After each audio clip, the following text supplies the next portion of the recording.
This is the fourth and probably would be the final webinar that is going to organized by the Young Scientist Forum.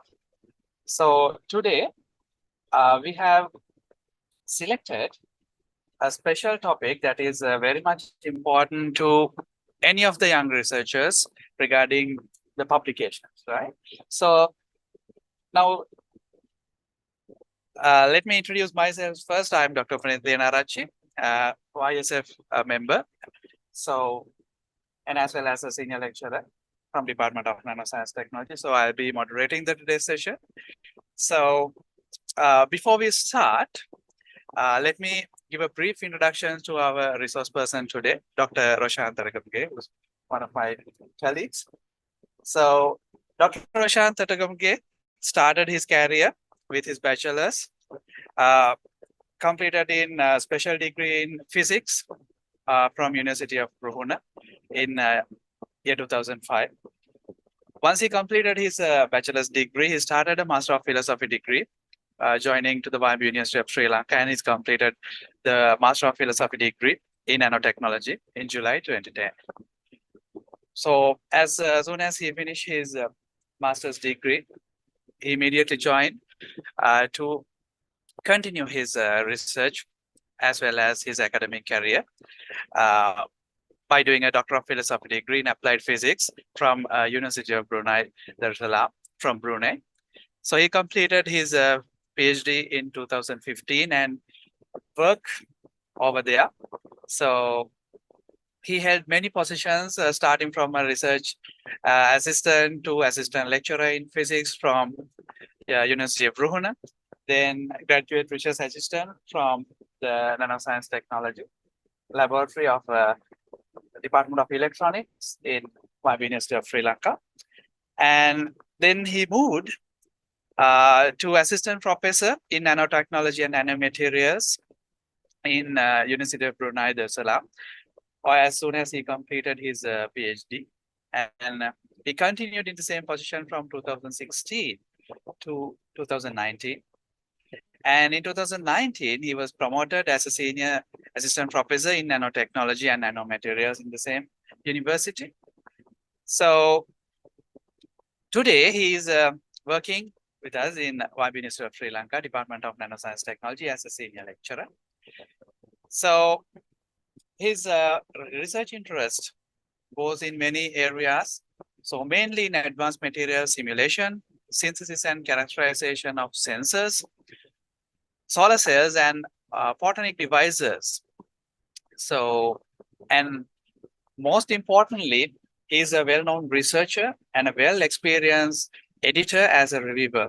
So he has more than 2,000 citations in his publications and having H-index over 25. So in a Scopus. In addition to that, he serves as editorial board member for 4 international peer-reviewed journals, including Journal of Sensors and PLOS ONE and Sustainability, Journal of Nanomaterials. So he has vast experience in arena of publications, especially as an editor.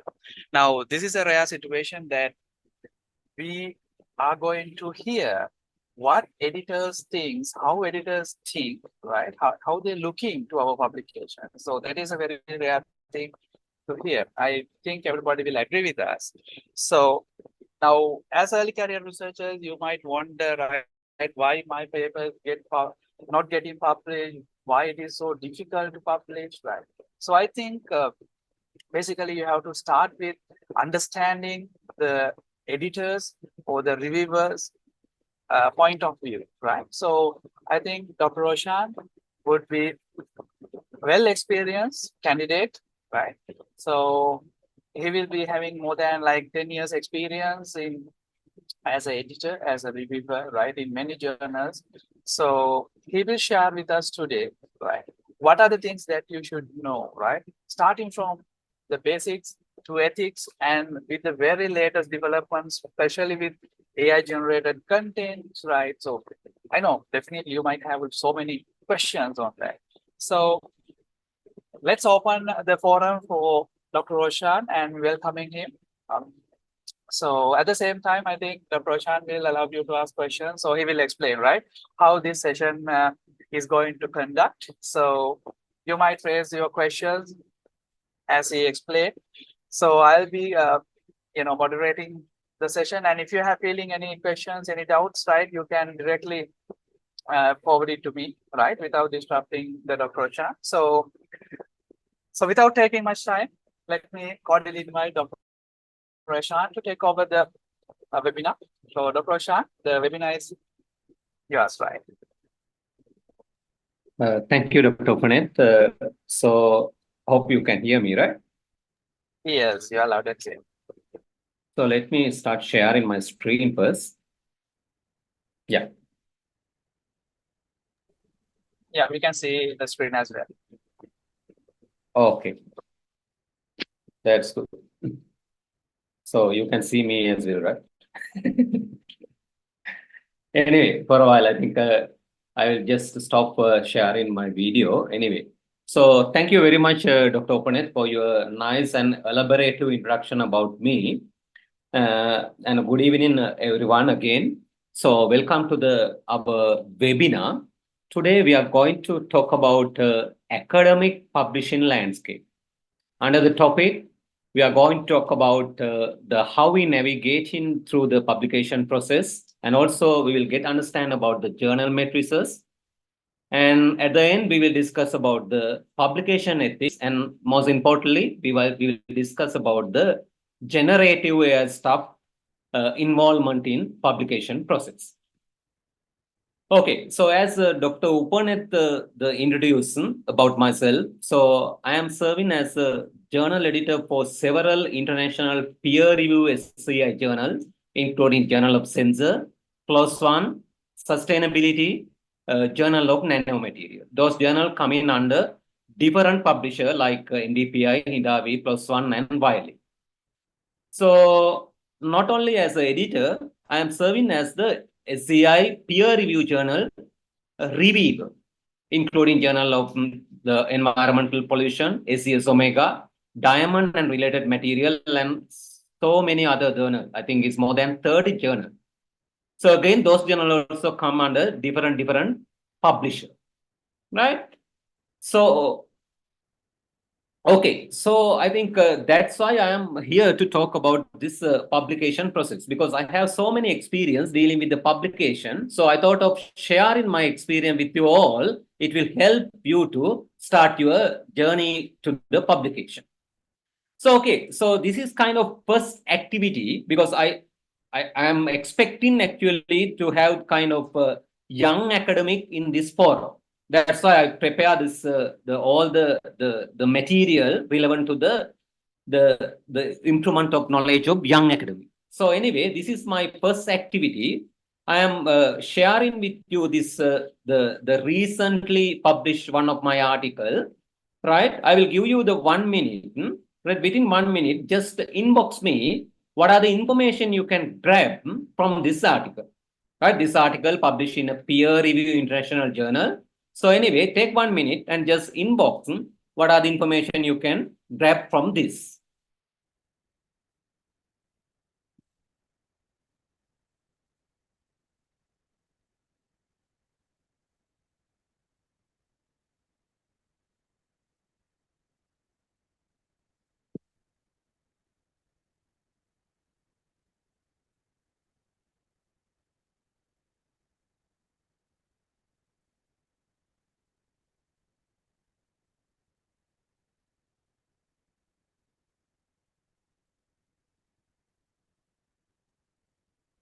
So dear participants, we expect that you to actively, right, participate in this webinar, because there can be several activities, right? So very simple things, right? By looking into the paper here, right? So you can inbox Dr. Prashant, but you can identify, right? So because each and every part in a research paper, it is very much important. I think, am I correct, Dr. Prashant? Right? Please Yes, correct yes, me, yes, right? yes. So starting with very fundamentals, Dr. Prashant is going to take you to a very depth, I think, right? So So let's focus on to the activity. Please inbox to Dr. Oshan or put it in the chat so everybody can see, right?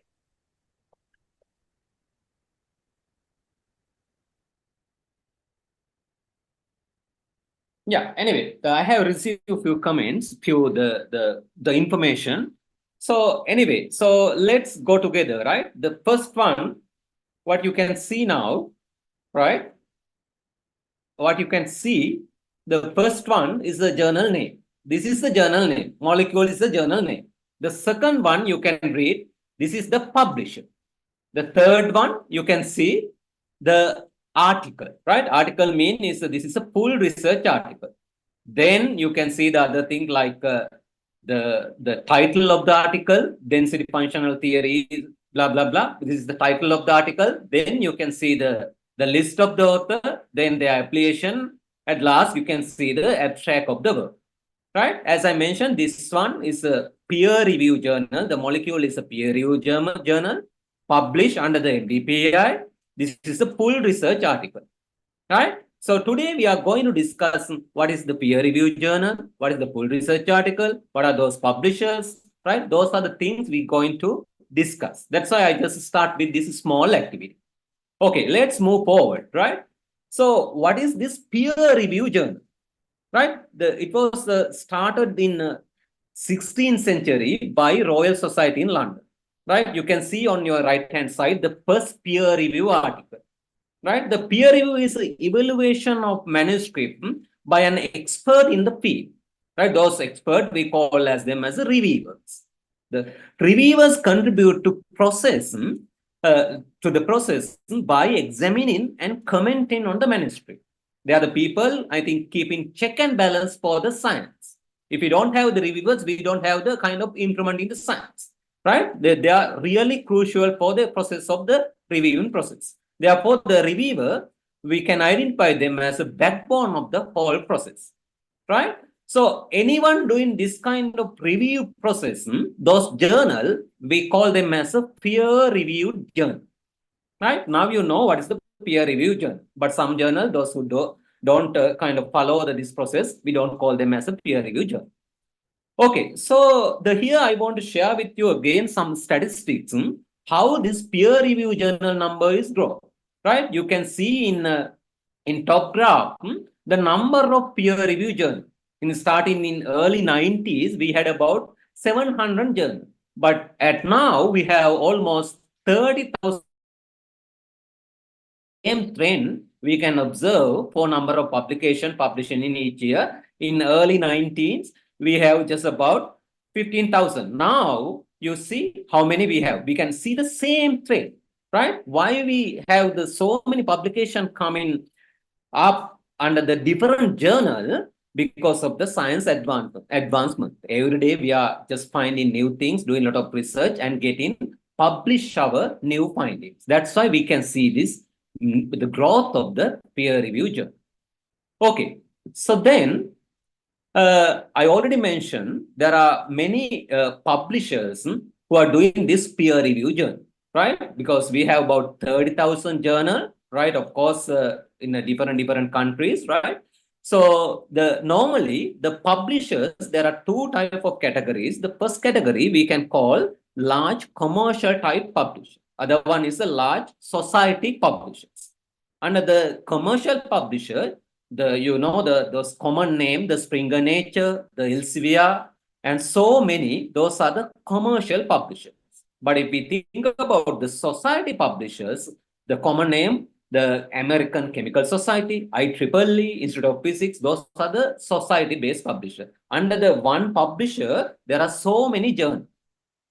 So, okay, with that, we will just go a little bit more about this peer review process, how we start this peer review process. Of course, as a researcher or young academic or whatever, right, you are going to perform your research. Once you complete your research, based on your finding, you are going to come up with a piece of document. That one we call the manuscript.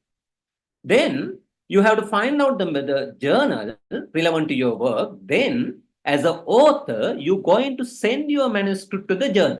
Then the person, your manuscript received by the journal editor. journal editor, once receive the manuscript, he will go through the manuscript carefully and see how your manuscript relevant to the journal scope. If it is falling with the journal scope, then he will find the expert called the reviewers to thoroughly evaluate your manuscript technically and give the comments and feedback to the editor. Reviewer, I think review all the reviewers, they go thoroughly, technically, then give the comments to the editor. Then editor will see the reviewer comment, right? So then once the comment received to the editor, editor will go through it again, then he will take the decision, right? He can take whether he can reject your manuscript or further assessment. If it is he decide to further assessment, he send your manuscript again back to the author, then author has to revise accordingly to the comment, then author send back to the editor.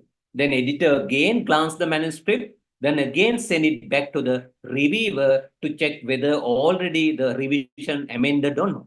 If it is again the reviewer send the comment to the editor like this cycle is going on and going on, right? So then at the end, editor can take the decision on your manuscript. That's the review process, right?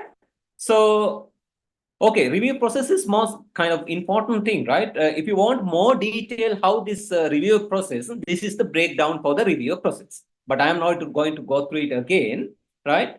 Let's move forward, right? So just we will try to understand what are the type of review process, right? Different journal following the different format of review process. Like most common types, there are three most common types following different journal. The first one we call as the single blind peer review system.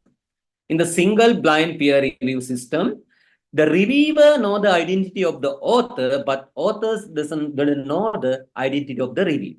That's we call as a single blind peer review system.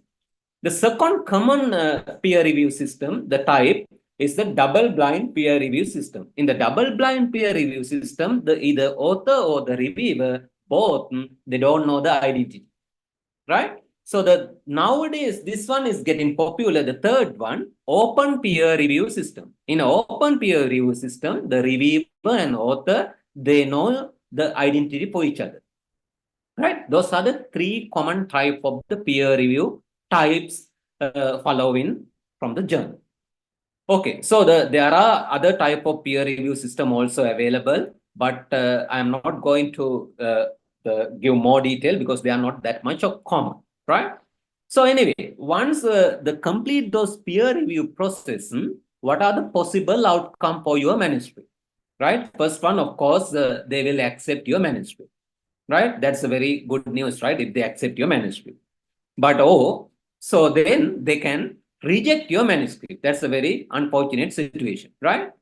Or they can ask you to revise your manuscript. There are two types of revision. The first one is the minor revision. The second one is the major revision. If they ask is a minor revision, normally you don't want to do any experimental work. Just you have to rearrange the manuscript and resubmit to the journal. If it is a major revision, definitely you have to do some experiment or some major work, then revise and resubmit the manuscript. Anyway, getting revision is a very good news, right?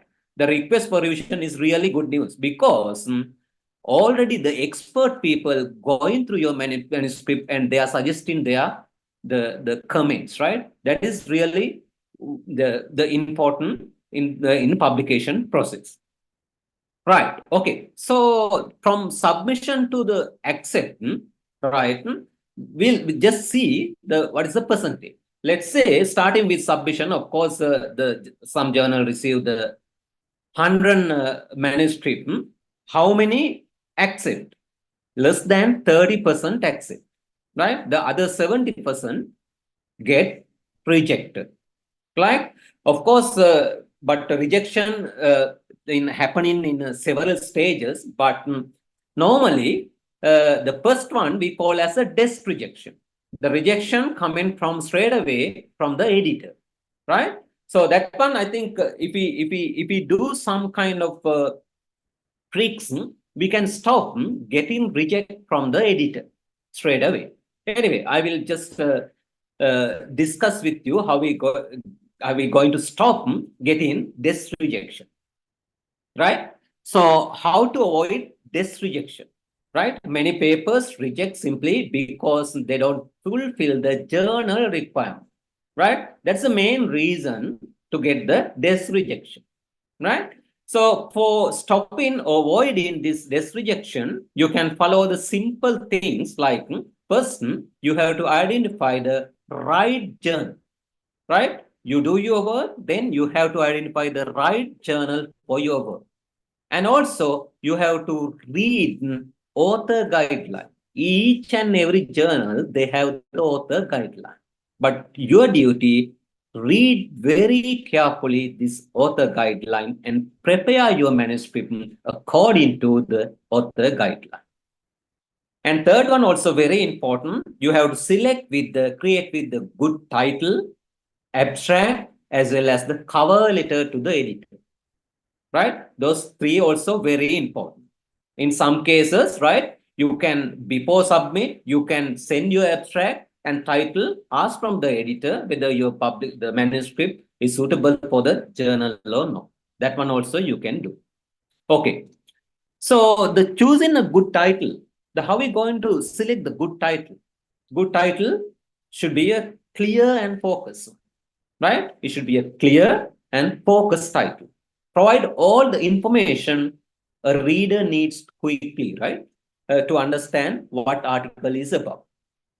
And also needs to be understood by international audience. Sometimes your title is only in the local context, but it should be in the international journal because you are sending your manuscript to the international journal, right? And also needs to be memorable. Those are the things when you select in your title, right? Give a title to explain in the whatever that you have done, right? Is a like comprehensive way, and also it should be in a international audience, right? And also the creating engaging abstract, right, is really, really important, right? The clearly say what the reader will get or discover from the article. Explain why it is something fresh or different, right? That also very important. You have to say what is the difference you're going to present compared to others, right? That one also. And also the fully proofread the abstract before submitting, right? Because normally the editor going to glance your title, abstract, and conclusion, right? In the early stage, they are not going to read the whole paper, right? If you are not providing the good quality abstract, of course, the chance of getting this rejection is really high, right? If the author, the editor see the lot of typos in your abstract, of course, they are not going to bother going inside, right? Straight away, they will reject your the submission. Okay. So the cover letter also important, right? The cover letter, there's a kind of opportunity to speak directly to the editor, right? While you're submitting your manuscript, you should send a cover letter along with the manuscript, right? Then that cover letter directly read by the editor, right? Then that's a chance you get to convince the editor about your work, right? You should take that opportunity, right? As an example, just I want to show you the one cover letter here, right? Here, this one submission, right? He want to submit the manuscript. He's doing something, machine learning approach to sensor material. But journal name is the Journal of Sensor, right? But he know this, the what he's doing is not really relevant to the journal scope. But he explaining how important and how what is the relevance of his work to the journal, right? So you see, this is I can recognize as a kind of good cover letter, right? He explained very well. I can show you another example, right? This is another cover letter we received. I am sending this article to publish in Journal of Sensor after your editorial amendment, right? His saying is, I have chosen your Journal of Censor to publish this paper as it high impact and well-regarded journal. You see now, this one is just they are saying, but they are not highlighting anything from their work, right? So this kind of the cover letter, no use, right? This is a kind of bad example for writing cover letter to the journal. Okay, so what makes a good paper, right? Because and not only just a cover letter and so on, right? Because some other stuff also you have to think, right? When you are making a good paper, the first thing you have to show the originality and novelty in your paper, right? What is original, new about subject or method or result, right? You have to clearly mention this one in your abstract. And also the relevance or extension of existing knowledge, right? When you do research, always you have to show the relevance and extension of existing knowledge. How are you going to improve the existing knowledge?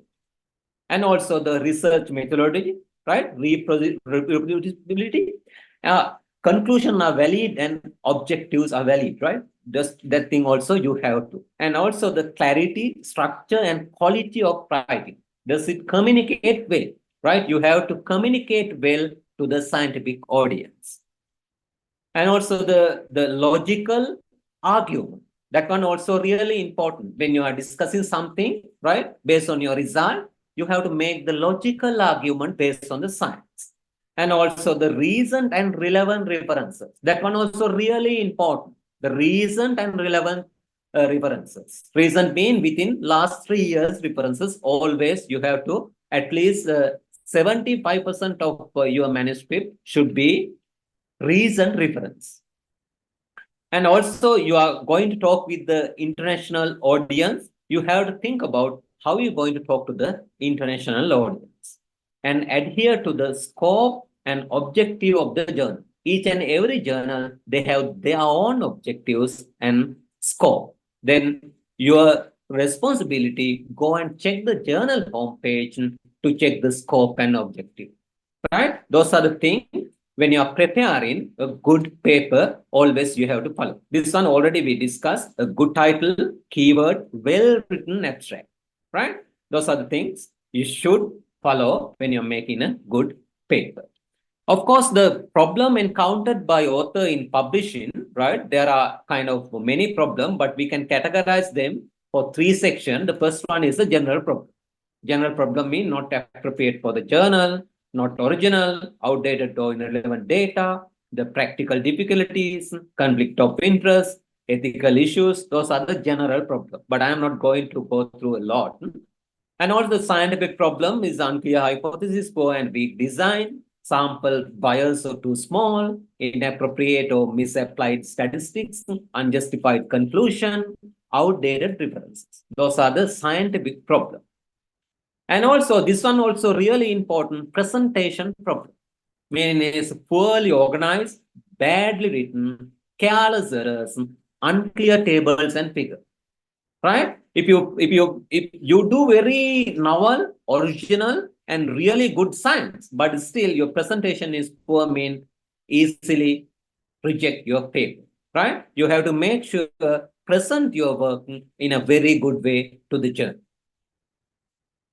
Anyway, the still you do everything, still your paper get rejected, right? Of course, don't worry. You have to ask, try, and keep, right? Ask why your paper get rejected, right? While rejecting paper, most of the journal, they will give the comment why they are rejecting your paper, right? Take the long breath, right? Then I think you can start thinking about the comment. What are the comments they have provided you and work on the comment. Try again, right? According to the comment, improve your manuscript, submit elsewhere, right? Always keep trying, right? Everybody has been rejected at least once. Without rejection, I think you cannot get accepted, right? Don't worry about the rejection. Rejection is very common. As we know, it's 70% article always get rejected from journal, right? Okay. So then Of course, we talk about the journal publication, but there are other type of publication also we can get. Where to publish? Now I have the manuscript. Now I'm thinking where to publish. Of course, the starting one, right? If you have the manuscript, you can publish as a book chapter. That one is quite easy, right? Or you can submit that one in a conference paper, right? Because normally there are many conference relevant to your subject or the field, right? You can send your manuscript to the conference, then you can publish. Or you can publish in a non-indexed journal, right? There are journal called, because we know the peer review journal, another peer review journal, another one now coming is non-indexed peer review journal. You can send your manuscript to the peer review non-indexed journal. I will talk this one later, what is the index and non-index. Then you can submit your manuscript to the index journal, right? So the highest one actually, the index journal.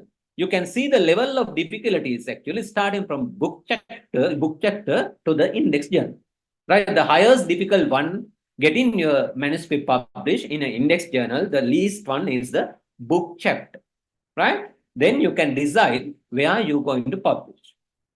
Is based on the work you have completed. Okay, then because we started with the full research article, right? Then I mentioned we are going to talk about that. Yeah. So the type of manuscript. What are the common type of manuscript? The first one we call is a full research article. Full research article means you have completed a comprehensive piece of research. Then based on that, you can write the full length article. That one we call as a full research article. Or the second one, letter or short communication, right? Letter or short communication means you are doing your work. In between, you found very interesting data. You don't want to keep the data with you. You want to share with the scientific community, right? Before completing the project. That kind of short things, right? Interesting thing, you can go with the letter or short communication, right? The third one we call as the peer review, the review paper. The review paper is oftenly get by the invitation, right? The summary of recent development of a specific subject, right? You're going to read a lot of published article, then you're going to make the summary of this published article, then you can write the review paper. That one also really important. Normally, actually, review paper, the submission by invitation. Normally, journal invite you to write the review paper if you are doing enough to that field. Okay, so then, right, let's say now you have completed the work, you already know what type of manuscript you have to, right? Then your challenge is how to select the right journal for your work. Of course, that one I can say is a two-step techniques. The first one, you have to build a shortlist journal, right? You have to get the number of journal first, then you can refine your shortlist to get the one journal. How are you going to get the shortlist journal? Of course, you have to do the lot of desk research, right? So you can search with the web and so on, and also you can speak to the colleague, your supervisor, and also there are the existing journal suggested tool. I will show you later, journal suggested tool, and also the search call for papers. Those are the things actually. So many other things as well. You can get your short list, the journal. Then you have to refine what you have, right? So refine your shortlist journal, what you have to do, right? You have to go to the journal homepage and start reading about the journal scope, aim, and so on. And also understand the journal audience. You can see who are the editorial board members, get to know about the journal policies, check the article format are accepted, understand your publication option, right? Those are the things, right? Then refine. After all the things, you can select one journal, keep trust what you have selected, right? Then you have to prepare your manuscript according to the journal you selected, right? As example, this is as a second activity, right? How we going to find the journal scope and other information, right? This is the one journal. Journal name is Materials Today. This is a really high impact journal, right? if you want, because I just the make this one as the activity, right? So you can click on this link, then you can go to the journal homepage, then start reading about journal. You can see the journal scope and other relevant information to the journal, right? I think since we don't have the time, I think we will move forward.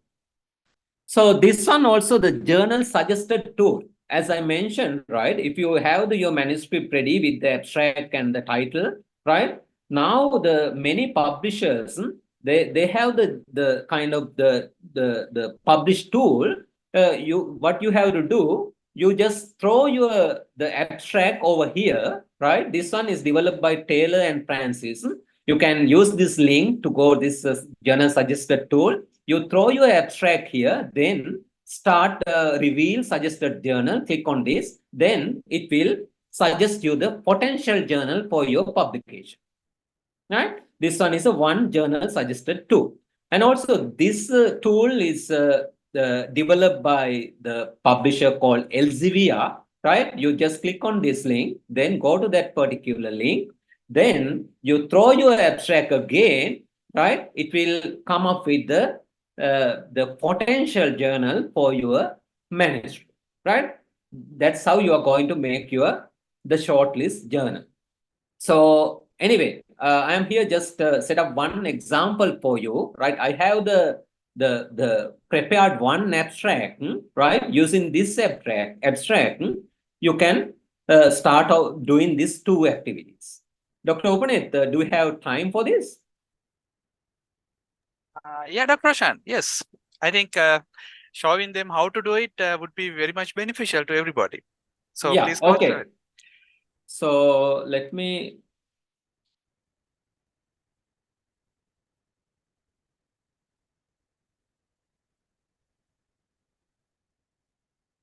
Yeah, you can see the screen, right? Because I changed yeah. Once I click on that link, right? So I can see, you can see this journal finder, right? This one is the Elsevier platform. So then what all you have to do, you have to get the abstract here. Just I copy the abstract and just paste the abstract here, then find the journal. Right? So then it will come with the potential journal for the abstract. Right? That's kind of with the machine learning, right? LLM. So you can see the International Journal of Fatigue, Material Science and Engineering, right? Engineering fatigue analysis. So those are the suggested journal relevant to the abstract here, right? I think likewise, there are so many other journal finder tool developed by different publishers, right? You can use them to get your the shortlist journal. So is it clear?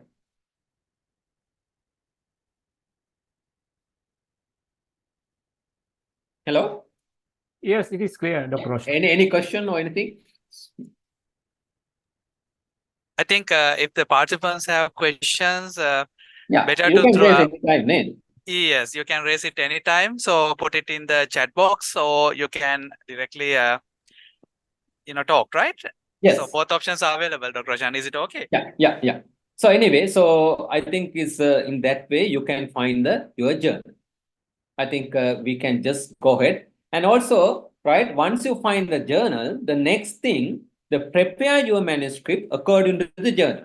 For that one, what you have to do, each and every journal publish the guideline for authors, right? So as example here, you can see this one. Once click on it, it will go to the particular journal and you can start reading the journal guideline. Of course, each and journal following the different format and so on, right? You have to exactly prepare your manuscript how they are, right? That's your responsibility, right? That's also really important.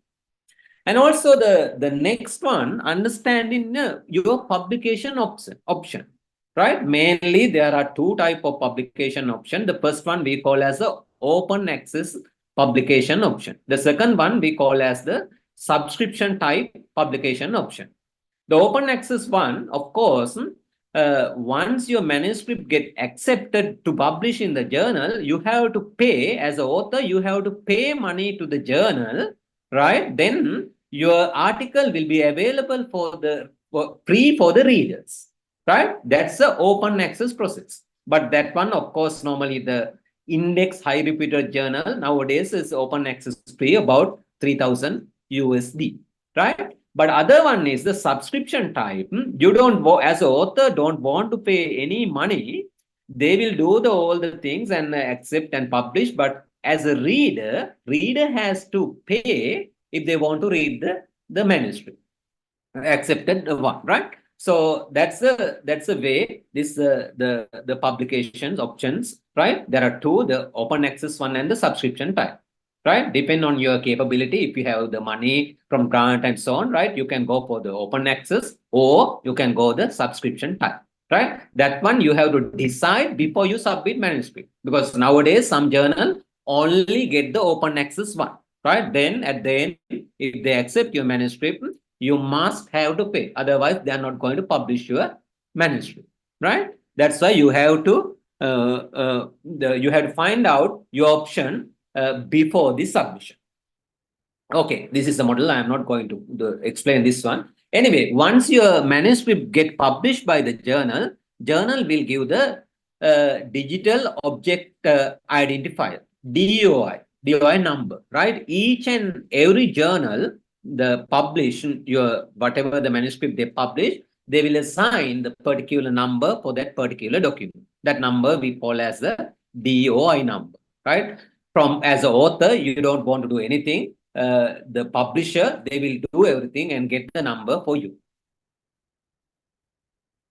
So anyway, I am here just want to share with you some kind of tools available for you to, get used for during your research or publication, right? Like impact and sharing, what are the profiles you have to, the academic profile, what are the academic profile you have to, the like ORICD, Google Scholar, Academia, and reference style, right? Because normally the reference and the softwares is must if you are preparing your manuscript like Mendeley, some other like paid one, EndNote, right? So the finding journal, of course, you can use some journal tools and also like a peer review and so on, but you have to create the Publons account, then write in your manuscript and structure. Nowadays is a ChatGPT is very common one. You can use them, right? And Grammarly and so many other softwares, because just to share with you only, right? So anyway, so the most important thing, now I want to start with this journal metrics. Journal metrics mean because so many journal, right? We have about 30,000 journal. Now, right? If I am author, how I going to check the quality of the journal? That's also really important, right? So that one, of course, you have to see the journal matrices, right? Here I am going to share with you. This is the kind of 4 major type of journal matrices, right? The first one we call as a site score. The second one, site score. The second one is source normalized impact per paper. The third one is Simago journal ranking. And the fourth and most important one is the impact factor, right? Of course, those matrices calculated by different entities, like first 3 actually calculated by the Elsevier. The last one, the impact factor calculated by Thomson Reuters or Web of Science, or now is a Clarivate, right? Clarivate actually responsible for calculating this impact factor, right? So the journal matrix is really important, right? Let's see excuse me, Dr. Roshan. Yeah. We have a question in the chat. Yeah. Is Simago ranking reliable? Yeah, Simago rank is depend on the kind of Simago ranking actually reliable, right? Because some countries, I can take the one example from Sri Lanka, right? Because when we are receiving your, what do you call this, presidential award, now the Sri Lankan Research Council focusing on the Simago ranking. Right? So it's depend on how you take it, right? Because normally, as Because normally this is the one, the infect factor is most kind of the infect full rank, right? Because and also the side score and the source normalized one also important because they are because you cannot make any influence for those ranking. It's really the independent entities are making the this kind of numbers, right? Is that clear? Hello, Dr. Opanet? Yeah, that's Yeah, clear. yeah. That's clear. And Yeah. Dr. Roshan, one more question. Yeah. I'm going to read the question, right? Yeah. Can you please elaborate on the mapping between side score and quartile? Yeah, that one, of course, I didn't prepare the slide for that, right? Because there is no any correlation between the side score and the quartile, right? Because quartile also calculated by the Scopus. And side score also calculated by the Scopus, right? Because normally, because if you don't have the proper subscription to the Scopus, we cannot see the quartile number, right? If you have the full subscription to the Scopus, only then you can see the quartile number. Nowadays, actually, the Scopus have the different administrative type of the analytical platform called is Cyval. Right? If you have the proper access to the Cyval, then only you can see the quartile number for the manuscript and all other relevant details. Right, that's great. And the question continues, maybe any mapping between percentile and quartile? What is the percentile? So if someone wants to ask the question, I think I would be very happy, right? Because then we can start the discussion. Yes, of course. Without typing, can we ask the question directly using the microphone? Yes, please. May I have the permission? Yes, of course. Please go on. Yeah, so it's Mushfira. Yeah. Yeah, there is a ranking in the Scopus side, like the rank and percentile for under the side for percentile. Actually, the percentile and the quartile is almost the same, right? Because normally how they do, right? The quartile mean is let's say that you have the journal starting from 1 to 100, then each 25 you have the rank. That's why the Q1, Q2, Q3, Q4 coming, right? Same way, instead of the Q1, they give the percentage number. Okay. That's the difference. In top 5%, in top 10%, top 20%, something like that. So can we then perceive like if the percentile is higher number? Yeah, that's when is the quality not the journal. Okay, sir. Yeah. Thank you so much. Yeah, that's quality also high because of course those fine-tuned detail we cannot see with the the Scopus web page, right? Then we have to go for the subscribe one. Okay, sir. Okay, thank you. Thank you. Okay. Is there any other questions?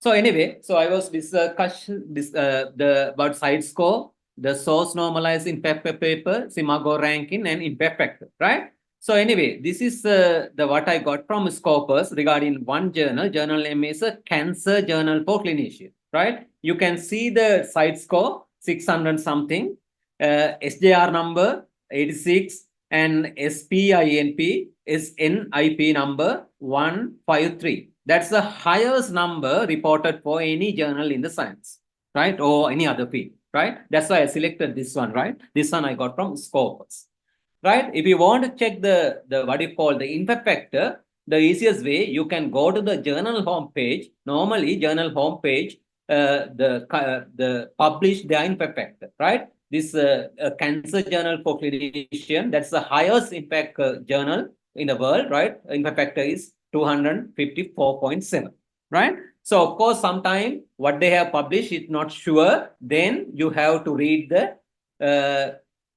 journal citation report, right?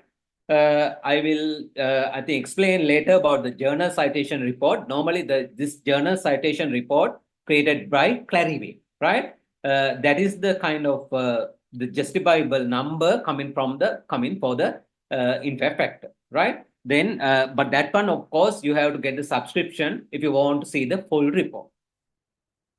Okay, so other thing is abstracting and the indexing for the journal, right? As I mentioned, the indexation of the journal is considered as a reflection of its quality, right?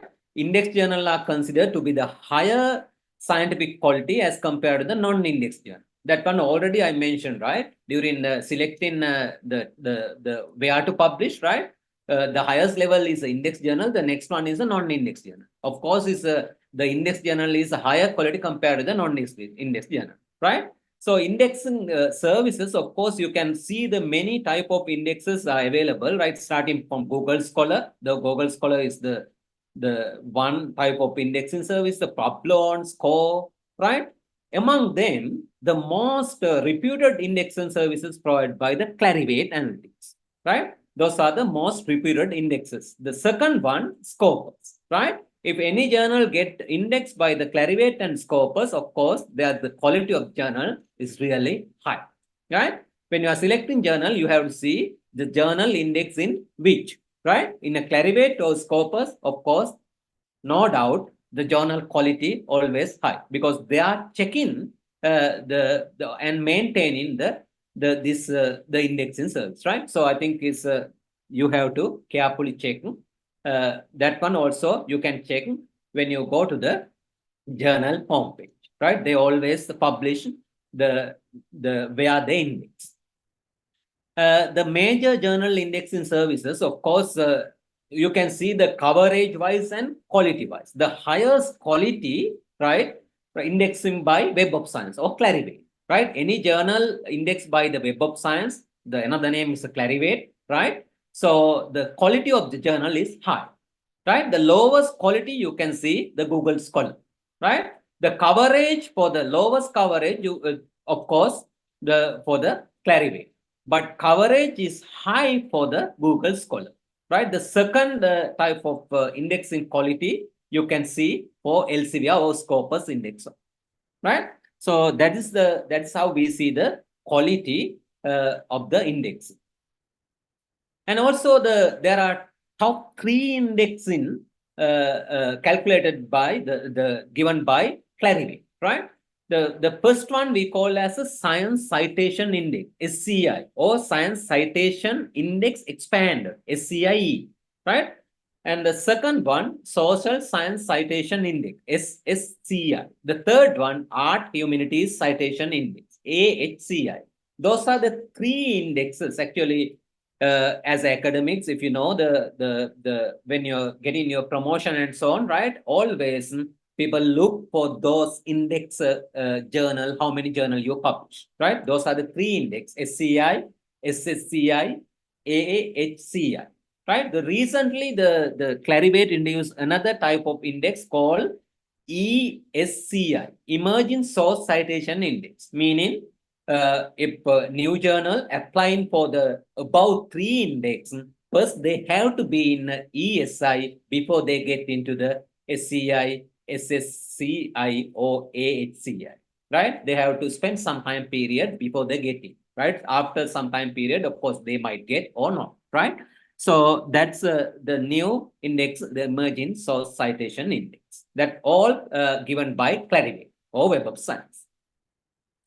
If you want to check your journal, or because sometimes journal can publish, they already index and this and that, but how we check the reliability? That's very simple, right? So how are you going to check the reliability?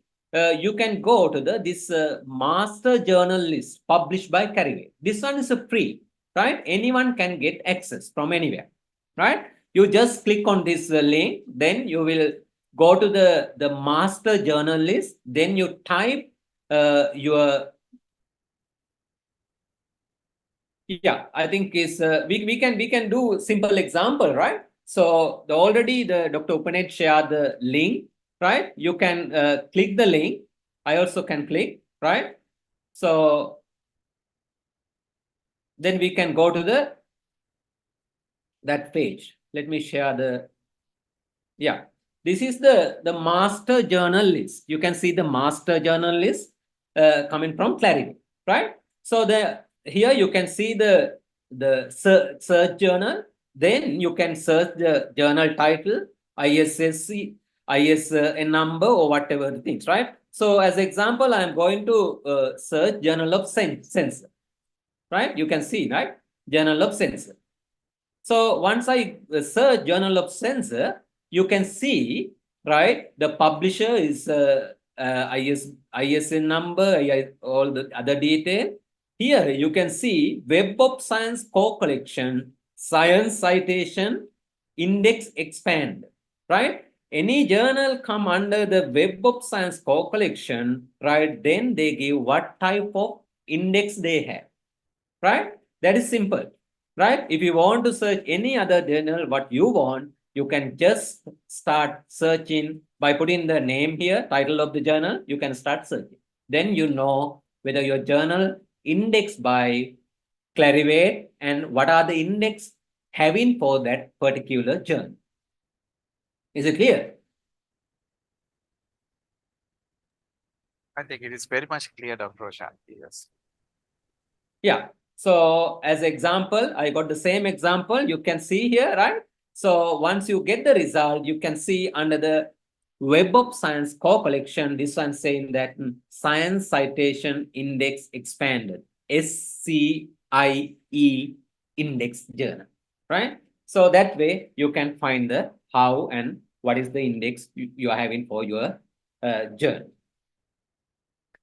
And also the journal citations report created by Clarivate, right? They are the people making impact factor for journal each and every year, right? So normally this report published in every June. Of course, normally this is the recent report published by Clarivate in 2023. They have published impact factor around 20,000 journal coming from 100 plus countries from different research category, 250 different research category. Of course, if you want to get the full access to this journal citation report, you have to get the paid subscription, right? Other than that, actually, they are not giving the full the report for you. So this is the, because the Scopus index also really important, right? How are you going to find the Scopus index? Again, if you want to find the Scopus index journal, again, you need to have the Scopus subscription. Then under the sources, right, you have to type the journal name. Once you type the journal name, you can get the journal here with the site score and other detail, meaning already this journal Scopus index. Right? Any journal coming under this source, right? Sources, right? So that means that journal is indexed by Scopus. That's going to find the Scopus index journal. That one also you have to have the paid subscription, or your library have to have. Then you can get the all the details. Okay, so then other one is the Google Scholar Index Service. Of course, everyone can do that, right? Because just go to the Google and search Google Scholar. Then you can, under the Google Scholar search bar, you can type the whatever the journal. Then you can see that journal already is indexing by Google Scholar. That one is very simple. So other thing, I was planning to talk as the early careers, because today here we are having a lot of early careers or young researchers, right?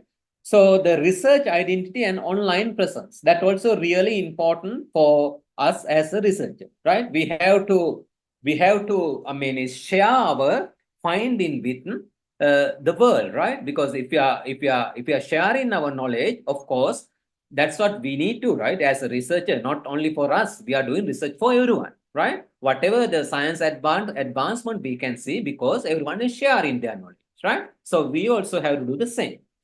For that, actually, you have to keep your identity, and also you have to presence your online, the whatever the research thing you, right? So anyway, the first thing, the unique author identifiers, right? Excuse me, Dr. Roshan. Before we move further, there's a question on the chat. May I read it? Yes. Yeah. Have you seen that? Yes. Yeah. Title included in Scopus list. Please tell about it.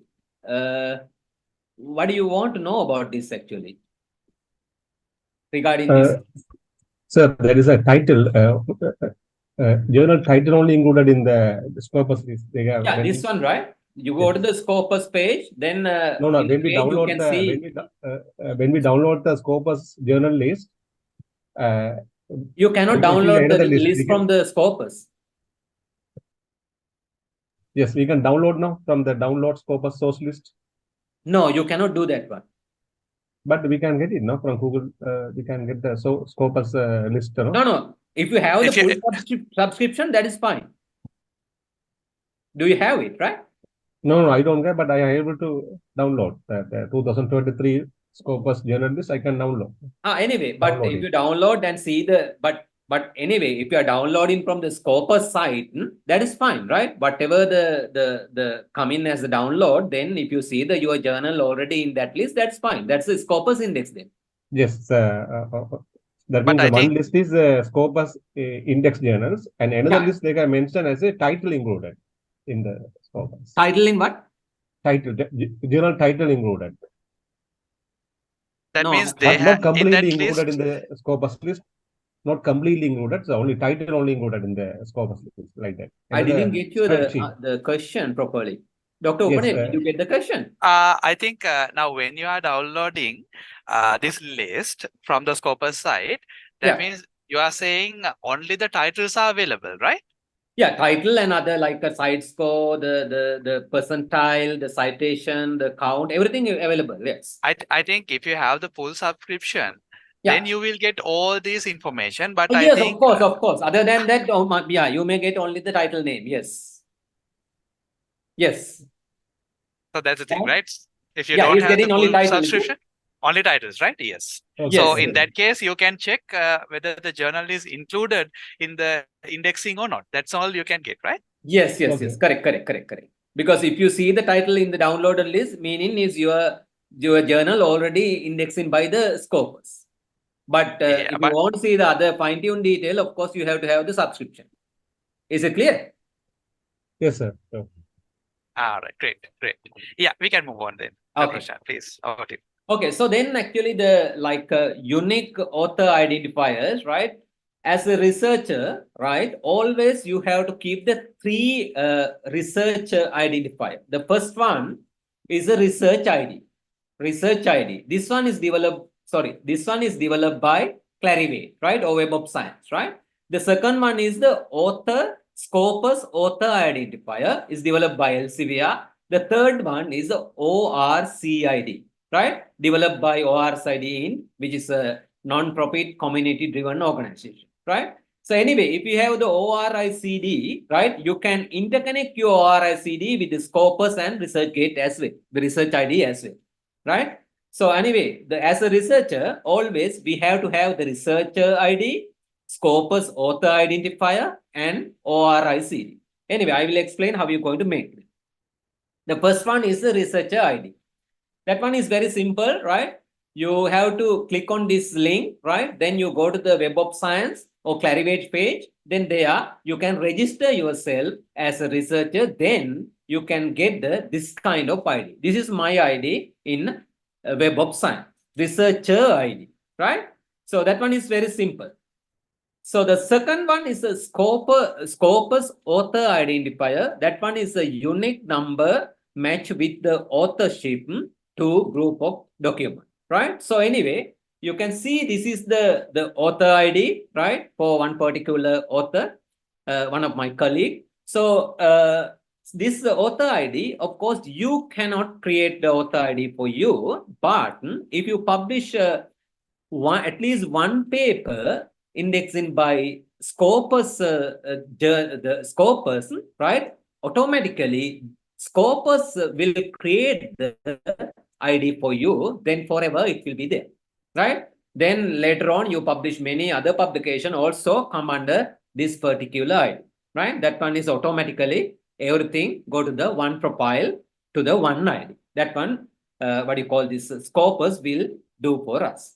The other one is the ORICD, right? This is my ORICD here, right? That one also very simple. You click on this link here, down there, right? then you go there, then you can register yourself to get the ORICD. That one also nowadays is really important. And sometime when you're submitting manuscript, some journal are kind of make compulsory you to have the research ORICD, right? When you submit, you have to provide the ORICD. Other than that, you cannot finish your submission, right? That one also very simple. So I think we should have that one. Then I think, and also if we have the ORCID, we can connect this one with the Scopus as well as the Clarivate, right? So I think better we have. Okay, that's all about the things. Of course, there are many things to talk, but anyway, just I will stop for that, right? So then I want to talk a little bit about the publication ethics, right? Because publication ethics nowadays is really important topic, right?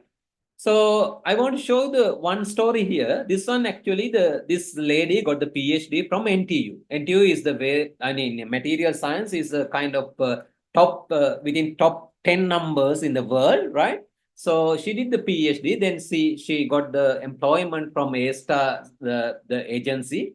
Then after some time, they found out she did kind of manipulated some of PhD data, right? Then, of course, you see, she has to sacrifice everything now. She has no PhD, no job, nothing. And again, this another story coming from Kyoto University. Kyoto is a kind of another prestige university in the world, right? They also, I think, is revoke its first doctorate ever, right?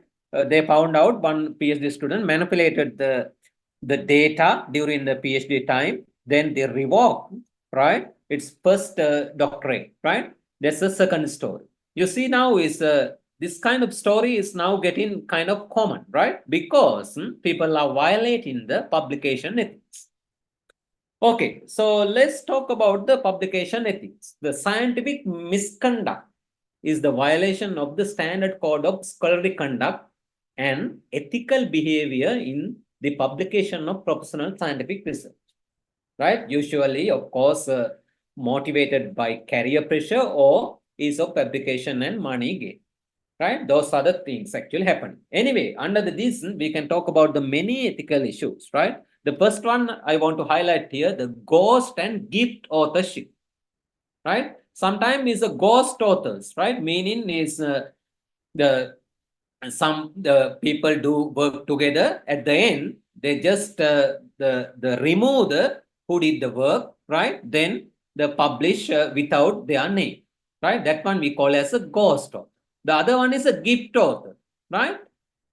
No contribution coming to the manuscript, but still, right? They put their name as a co-author. That one is a gift author. That one also against to the publication ethics. And also nowadays is a research step, right?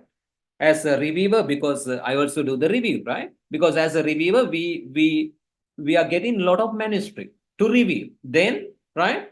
If I get the manuscript, but the first thing I reject the manuscript, right? After I reject the manuscript, right? Of course, then I submit that manuscript to another journal claiming that's my own manuscript. That's the theft, right? That one also happening nowadays. And also the duplication of one manuscript and publish in a multiple journal. That one also happening. And sometimes is you publish the manuscript in one language, then you get translated that manuscript to another language, then you again try to publish. That one also happens, right? Those are the violation of publication ethics, right? We have to stop. The other common and major one nowadays is the plagiarism and self-plagiarism, right? Self-plagiarism also, I think, against to the publication ethic. Anyway, yeah, plagiarism, you can see the among the ethical issues, right? The first one is the authorship, the second one is the conflict of interest and so on. But you can see over almost is the 50%, right? Coming from this plagiarism, most common among the ethical issues, right? You know, the presenting the idea or interpretation of others without crediting them, right? And then thereby gaining yourself reward earned by others. That's a theft. That's what plagiarism, right? So anyway, but we can easily stop this plagiarism. How are you going to stop plagiarism? But before that, of course, you think is because as I mentioned you, we have 30,000 journal coming from 400 different publishers, right? Sorry. So once the journal receive this, any manuscript, the first thing journal do, right? They will throw your manuscript to the one of the plagiarism check-in software, like Turnitin, Grammarly, or Crosscheck, or whatever the software they will throw. Then they will know, they will find out the how much you the copy from others, right? That is normally is happen, right? Anyway, so that one, of course, you know this because we have the huge database of article, right? Still, we can find the how much copy from and which source you are copying, right? That one is easily as a journal we can find. So anyway, how are we going to stop this the plagiarism? That one is easy, right? We have to cite and give the proper credit to the other works, right?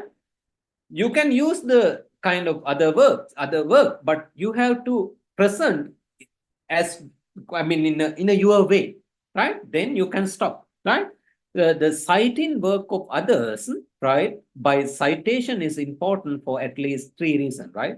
Because the first one, to place your own work in a context, to acknowledge the finding of others on which you have to build your research, to maintain the credibility and accuracy of the scientific literature. That's why we have to cite properly, right? Whatever you read from the literature and so on, that's fine.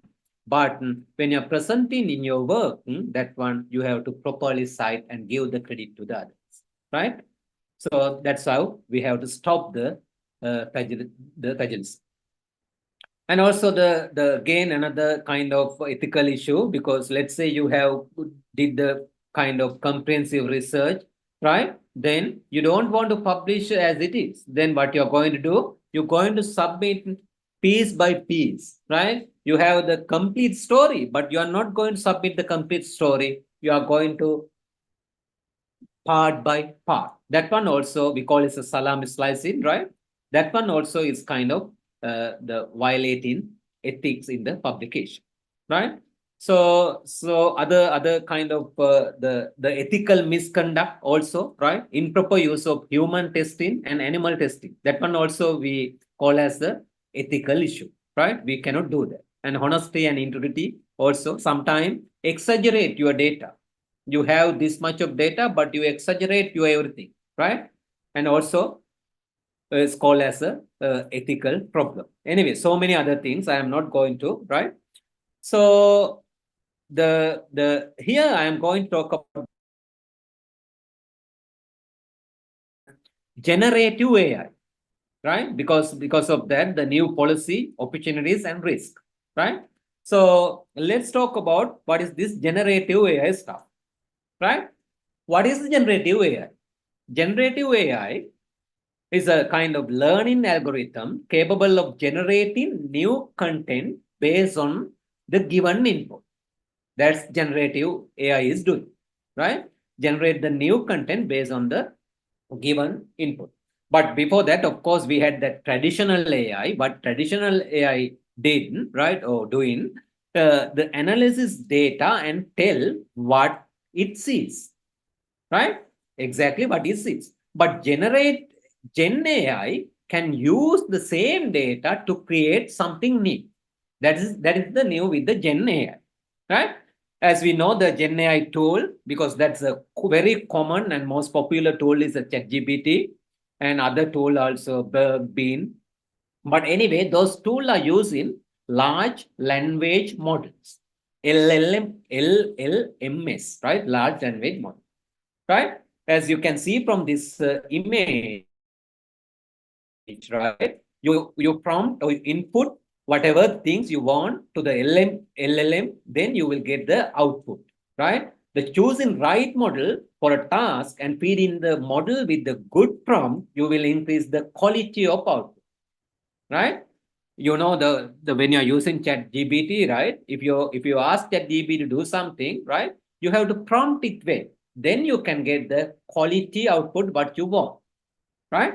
So that's we call as the generative AI. So, okay. So now, why should we think about Gen AI in context of scientific writing and publishing, right?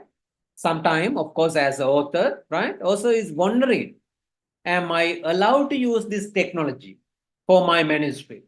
Or how do I disclose it in my manuscript?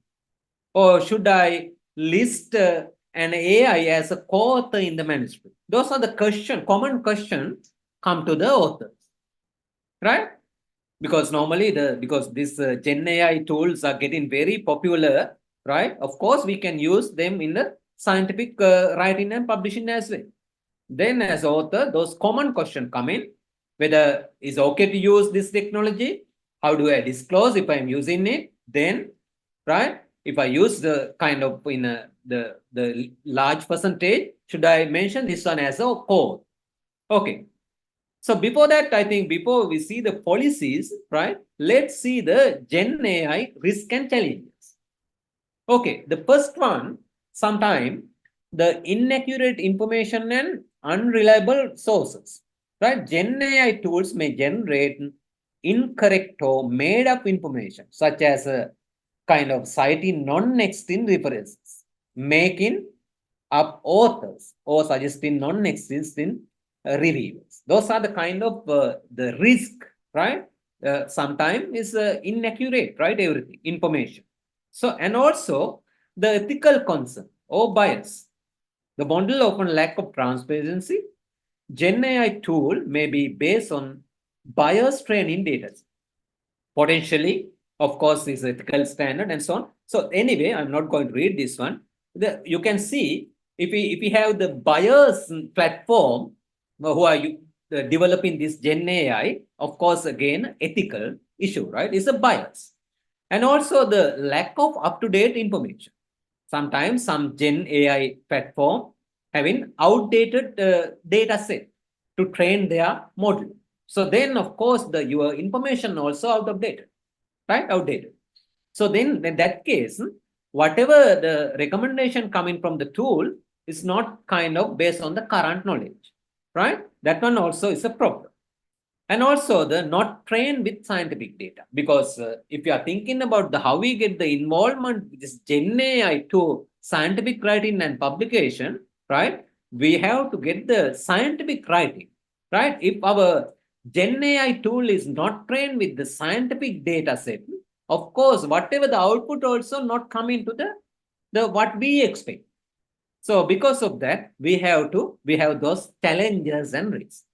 And also, we'll talk about the Gen AI opportunities for scientific publication. How we get the kind of the usefulness for scientific writing and publication using Gen AI, right? The first thing is the save time and effort, right? The first, of course, if you are using this one, very easily we can discover the information, right? Including improve search, the quicker information recovery, and also we can use this Gen AI for systematic literature review. Summarize and simplify the large amount of content, right? That also we can do, right? So, and also another kind of opportunity, that's the most useful one. And many of them using this AI tool to improve the language and readability, right? And also the translate text, right? Gen AI tool can help author to improve the language, tone, style of research paper, right? That is really important, because once you complete your research manuscript, you're going to send this one to the international audience. In that case, you have to get the correct language, the style and the tone of your research paper. For that, of course, you can use the Gen AI tool. And also the identify novel research topic, right? You can prompt your Gen AI tool to get the help to explore new research idea and different lines in inquiries.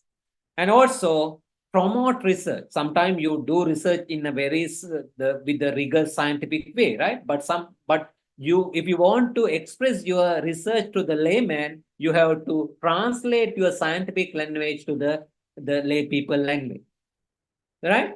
So you can use that promote kind of your research, how you're going to promote, and also the other support education, right?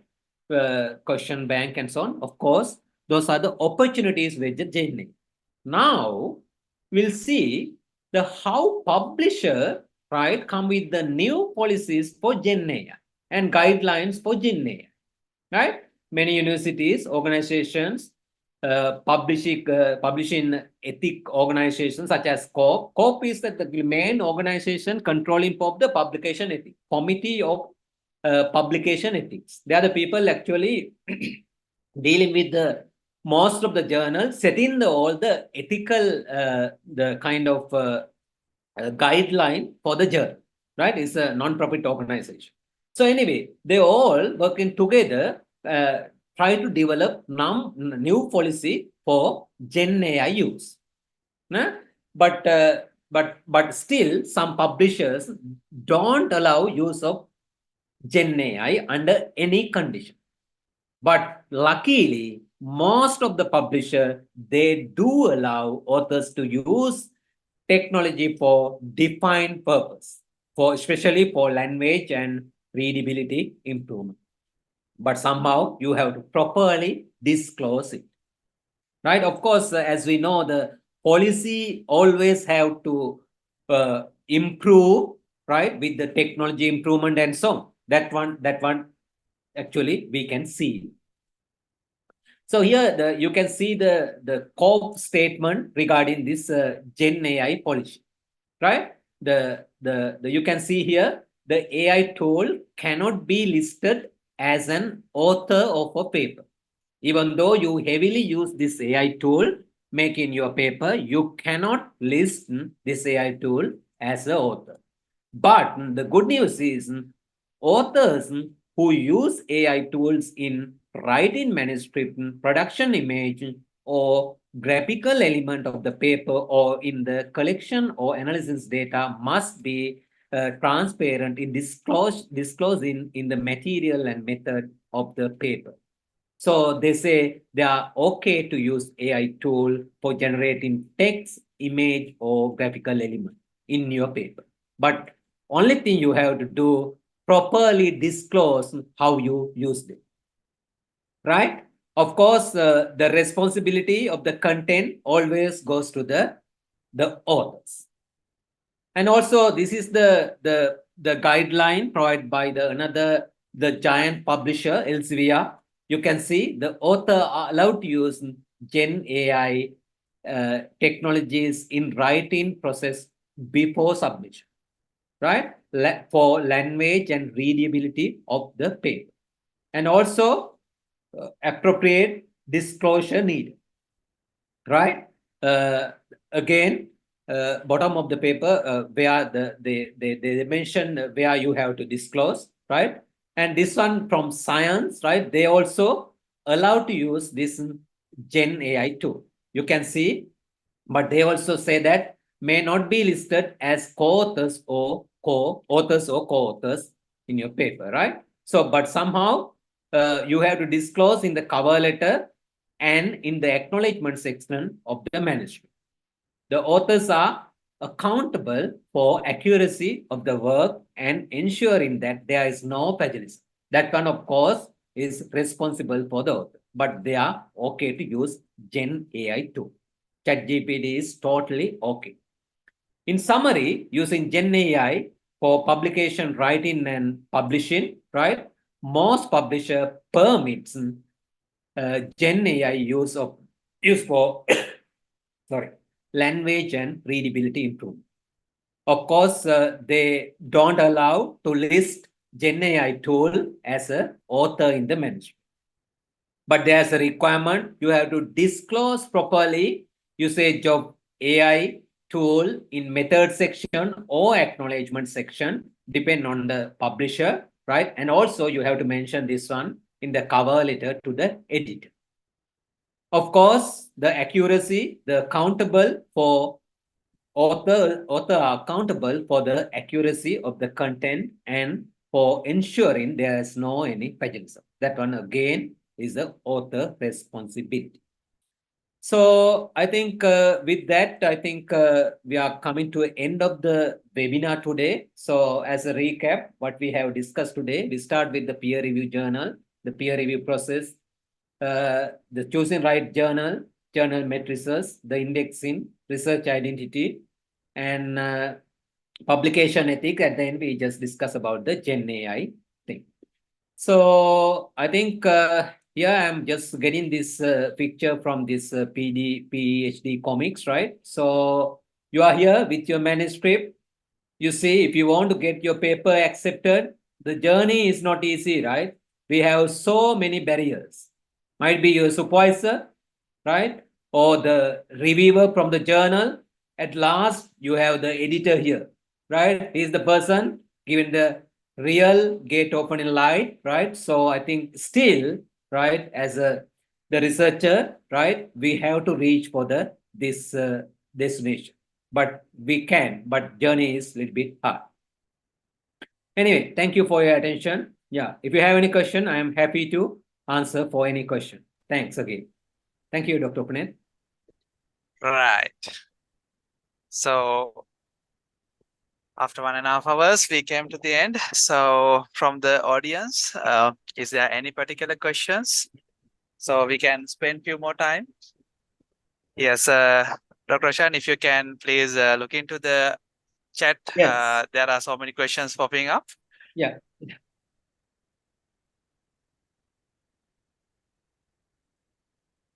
Yeah, the first one is the asking is how we can detect federal journals. What is the H-index of journal? Local conference to publish abstract. Do they go to the Google Scholar? Okay, I will go one by one. The pedatory journal, of course, because we don't know whether it's a pedatory or not, but the best thing, you can search the how they index and also the what is the impact factor, right? Not looking on the journal homepage. Let's say if you are checking the indexing, you always have to go to the master journal page. Then you can find whether that journal indexing by Clarivate, right? Same way, you can find the impact factor and also you can check whether that journal is indexing by Scopus. If you have those details, no need to worry about the pedatory journal or no. The other one is what is the H-index for journal, but that one has no any meaning because H-index only for the person, right? Not for the journal. The third question asking is the local conference to publish abstract.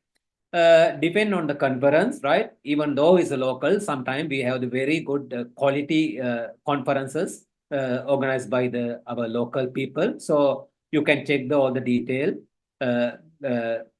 announced by them. Then do they go to the Google Scholar? Again, depend on how the conference organizers planning, right? If they do enough work, of course, easily can get the Google Scholar indexing.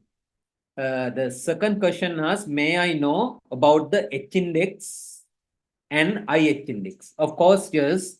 H-index is the how many times, let's say you have the 10 article, right? The 10 article, every article cited more than 10, meaning your H-index is 10. Let's say you have the 10 article, but all article is not citing at least 10, then then your H-index is going to below 10, right? So let me share with you small graph here. Maybe I have. Then easily you can get this H-index thing.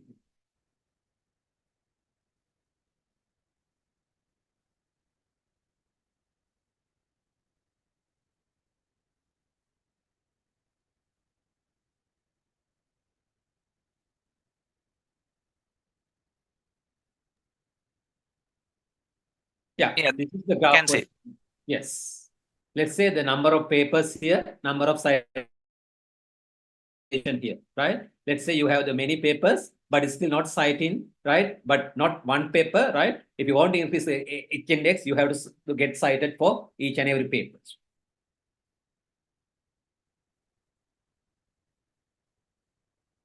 So let me go to the other questions.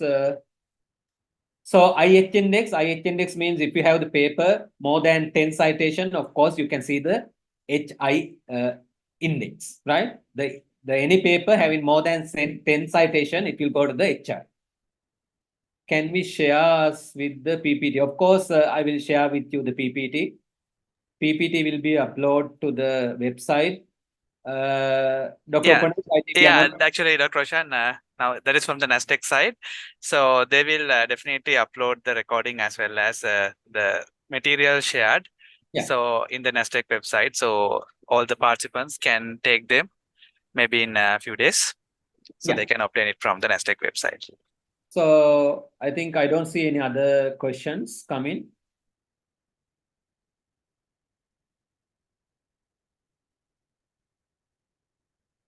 Yeah, one is saying is Beal's list would be a best one to check federal, but no need to check the journal is a federal or no, because if you know the correct indexes and all the matrices, you check the whether journal having those indexes and matrices, right? Then no need to check with the other thing, right?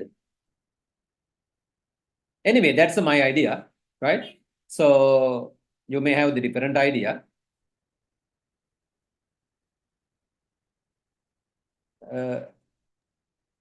All right. Any more questions? All right. It seems no more questions popping up. So we can wind up. So before we wind up, let me take this opportunity to thank our speaker today, Dr. Roshan Taragamge. So Dr. Roshan, thank you very much joining us today in this evening and sharing your knowledge and experience with all the young scientists, right? Who are emerging scientists actually. So I think definitely this webinar would support them in brighten up their future in their publication journey, right? So I learned I learned a lot from this presentation. So I think definitely all the others will do the same. So thank you very much again for joining with us, and hope your active participation in the coming webinars as well. And it's really, really interesting and valuable. So on behalf of the National Science and Technology Commission, as well as the Young Scientists Forum, thank you so much.